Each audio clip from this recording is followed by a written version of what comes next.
Welcome back. The founder of Living Wild and Precious Coaching's life coach, Carla Robertson, is back to continue her tips to help us deal with the stress of summer. Loving summertime is actually possible. We can do it, right? Oh, absolutely. I personally love summertime. I mean, I look forward to it, and I enjoy everything about summer in New Orleans. I like that positivity. People. Yeah. So how can we enjoy summertime living in the city?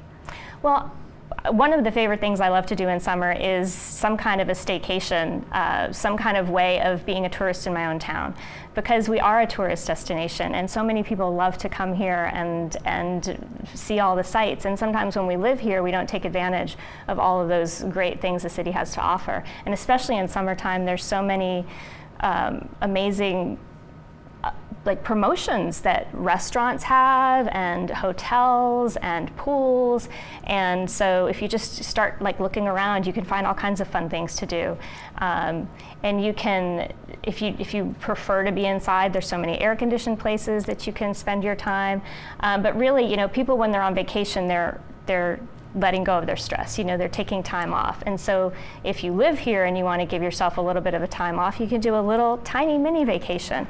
I love to go explore parts of the city that I don't usually go to. You know, the city is such a city of neighborhoods, and each neighborhood has everything you need. So a lot of times we kind of get on our little ant paths. Right, that's and true. We stay in the same part of town, and we have our favorite restaurants, and everything we need is there. And so it can be really Challenge fun. yourself a little bit, exactly. right? It can be really fun to go to a different place. You know, like I tend to stay uptown because it's where I live, and I love going exploring the lakefront, which is great in the summertime, or you know, there's all kinds of places. There's just so many opportunities. That's true, and it can be a bit overwhelming sometimes too. So any tips to kind of narrow it down? Maybe just kind of know yourself and what you like to do? Yeah, I mean, you can always think about, well, how do I want to feel today? Like, do I want to feel relaxed? And then you might choose something that's a little bit more like, oh, find a little coffee shop or a quiet place to get a lunch. Or if you're wanting something that's more exciting and celebratory, then you might choose something that way. So you can think about narrowing it that way.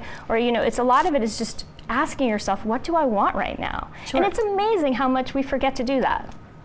And so how does slowing down make a difference? So our minds are always like more is better, go faster, you know, go. And a lot of times our minds will tell us that because they think it's going to help our stress. We're going to add more things, and we're going to solve it, you know, that way. Sure. And but actually, slowing down really helps. And when I first moved to New Orleans, it was summertime. This is more than 25 years ago, and I remember I was walking very fast somewhere, and this sweet, kind older gentleman saw me, and he said, "You need to slow down. It's summertime." Right. That's cute. And I remember I took it to heart right at that time, and I thought, okay, summertime really is a time we can slow down. We can take a nap. We can take our time.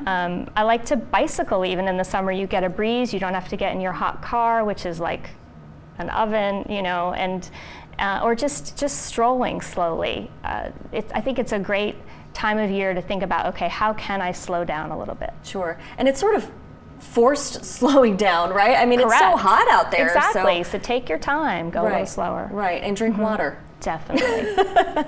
Okay, and tell us, what is it about summer and memory? Well, you know, I've been saying all these things, our mind does this, our mind does that, our terrible mind. Our mind really isn't terrible. And one of the great things our mind can do for us is help us preserve happy memories that we can recall. And most of us have a whole lot of happy summer memories. I know when I go through, say, a Facebook feed or something like that and see things that I've posted, a way that you can help yourself build, you know, if you think of your life as creating memories, it really changes the way you approach your day. You know, there's all kinds of tiny little things that you can do that can make it just nicer. And if you maybe take a picture or journal about it so that you can remember. Another thing I like to do sometimes if we're, you know, I've had a really great day and with somebody else, at the end of the day we might say, oh, so this was such a great day. So it started with this, and then we did this. This is a great thing to do with kids too. It just helps us remember like memories, what we were right. enjoying. Exactly. Sure. I love the saying that our lives, our future is a quilt of squares of today's. Oh, I like that. And so if you think about today and how can I do something today that I'm going to be happy to remember in the future, it's a really nice way to live your life. And that kind of helps you set your mental perspective each morning, it sounds like, as well. Right, exactly. And it's also a great connection to gratitude. And anytime you connect to gratitude, it's also a reduction in stress. It's going to make you feel less stressed. And less sweaty during the summer. maybe not, but again, Right. that's where you embrace the sweat, and we can call it glowing, isn't that Right. what we call it Right. here, right? So if you're not worried about being sweaty, then it doesn't really matter so much. That's true. All right, thank you so much. You're so welcome. So to learn more, you can head to livingwildandprecious.com or call 504-507-0687. And there's much more to come on Great Day After the Break, so stick with us.